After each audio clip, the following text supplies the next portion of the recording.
every time I have these sort of conversations, my next sort of question is, who is going to build these systems? Because, for example, in politics, or you say we need to build Nigeria, we need to change we need to have some systemic changes.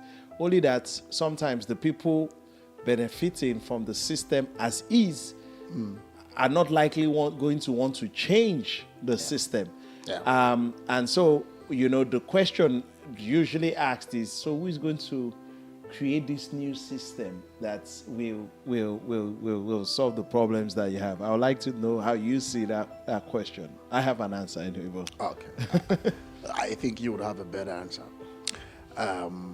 Who is going to create the systemic change? So, it's all looped together. And so I feel like you will start with an A or B testing. Start with an orientation. Okay. You see, when the computers came out, there was a generation of people who believed so much in typewriters and shorthand who would never believe. Yeah. And there's a few people who open up their mind to say, okay, let's still do this. Let's learn this thing. No matter how bad it is, you would always find a remnant in the system. There's a remnant in every system. No system exists in its perfect entirety. There are always loopholes. So you would always find remnants. And so the loopholes are the opportunities for innovation. You will find a few people there. Number two is, can we also, during the orientation, can we duplicate leadership? So the multiplication of leadership is very important to say people have to duplicate themselves and pour themselves into other people. Another thing we can also look at is, how do we get a new crop of leaders, to come into the system? So can we have good pipelines? Can we take them through school of governance, school of the public sector, and all of those is what governance is about? And that's why I really appreciate what you do, what you share, the podcast that you run, because I think that anybody who wants to run a public office just needs to listen to your podcast, and it begins to develop a mindset. Yes. So we need systems, we need institutions of teachings like that to help people to say, okay, I'm going this way, I want to become this, I want to become that, I want to go to public office, but this is how to go about things. And the person is learning, and the person is getting better, and I think that we just have to keep sensitizing the people, If a new crop of leaders can emerge and go into the systems, no matter how bad the systems are, it's going to be a clash of titans. But guess what? There will still be strong representation, and little by little, light gets into the place. I think that's a brilliant answer. When I was in Oxford, I went for a course. One of the professors said something that has never quite left me. She said, in every organization, there's 10% good, there's 10% bad, and there's 80 in the middle trying to decide where they should go. Unfortunately, the bad seem to have the louder voice. And so such organizations will be described from the point of view or perspective of the bad. But like you said, there's always a remnant. Yeah. There's always a remnant. And it's the ability to bring those remnants together, have a voice that can be strong enough to win more people to their side. Yeah. And you, of course, also spoke about, introducing new values, usually through new leadership.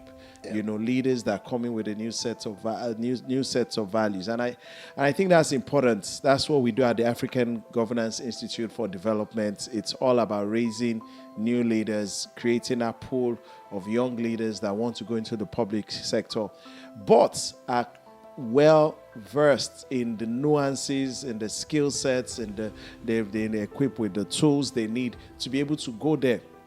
It's interesting. I remember when I was in office, I had 1, 2, maybe 3 or so people that came to me from the private sector. And after a while, they said, Seyi, I don't know how you people do this thing. And they resigned. They just said, this is not me. No way. There's no way I'm not going to. This place has no structure. This place has no this place has no that. Interestingly, we had brought them in as specialists, so they knew they were stars in their field. Yeah. They knew what they were doing, but just culture of the environment was eating up everything they had, and they just said, "No, I'm not going to take this. I'm not going to take this," and they left. So I think it's very important that anybody that wants to go in there usually prepares themselves. Yeah. And that's why I've heard this story. These people were good before they went into office. So how did they just change when they got there? You know what? And most times I think people underrate the culture in these environments, and because they are not prepared, it's easy for the culture to eat up whatever strategy they thought they were bringing to the table, and they become victims of the system. Yeah. All right, so I thought you wanted to say something there. So I think that's important to note. So the last one was culture. Yeah. You wanna? Okay, so culture is very powerful. Yeah. Culture. So you're talking about people coming from the private sector, they Yes. get into and they are shocked. So Yeah. there's a culture shock. It is.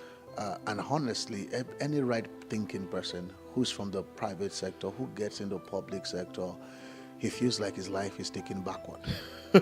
I'm telling you the truth, and that's why there should be like a pipeline, so that to reduce the shocks in people, so that they understand. You want to localize things.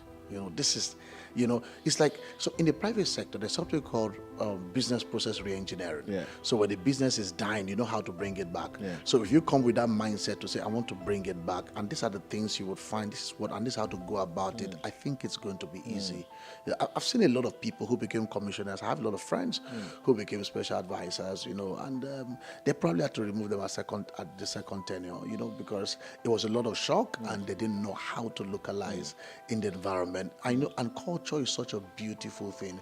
Culture is the way of life. I think it's one definition we all know, but culture would always eat strategy. Yes. It will always feed on it. So we must be able to build, and if you don't spend time on building the right culture, you're going to get into a culture debt.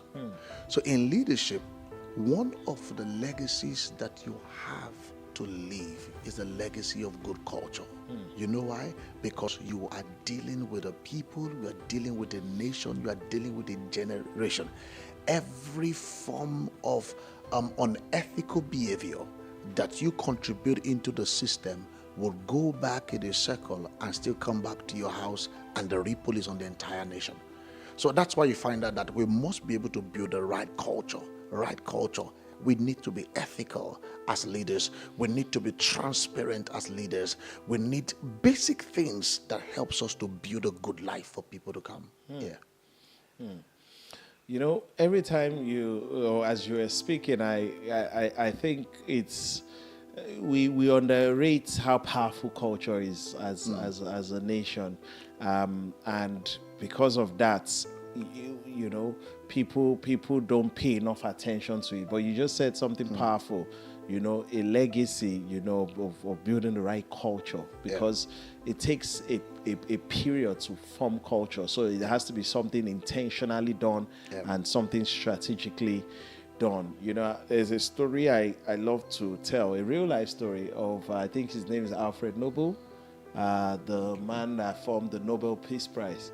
And I heard that he used to make bombs, explosives, and at the time, maybe 1890 or thereabouts, I don't know the exact date, but he used to make bombs, explosives, and then someone in the family died, but the journalist thought it was him, and then they wrote in the paper, "The merchant of death is dead." Like he was making money from explosives. So they called him a merchant of death. He's dead. And he picked the paper and he looked at it and he said, "Oh, so this is what they would have described me as." And that was the turning point. And he decided to, change things. And today we have the Nobel Peace Prize. He became a merchant of peace and all the other things that we do. And that's the intentionality of legacy. So when do we start working towards our legacy? Now. In fact, every day, you see, the diary of greatness is in the daily routine. There is nothing. So today was the yesterday, was the tomorrow of yesterday. But we called it today. So today was the future of yesterday. So we have a tomorrow that we are calling a future. And so when we get into it, we call it today. So all we have is today. When is the best time to build culture, to build legacy? Now. Now. There's no other time, and it's going to come from your daily routine. Daily routine, daily routine. Where you are serving, where you are working, where you are leading, whatever you are doing, you are building a legacy.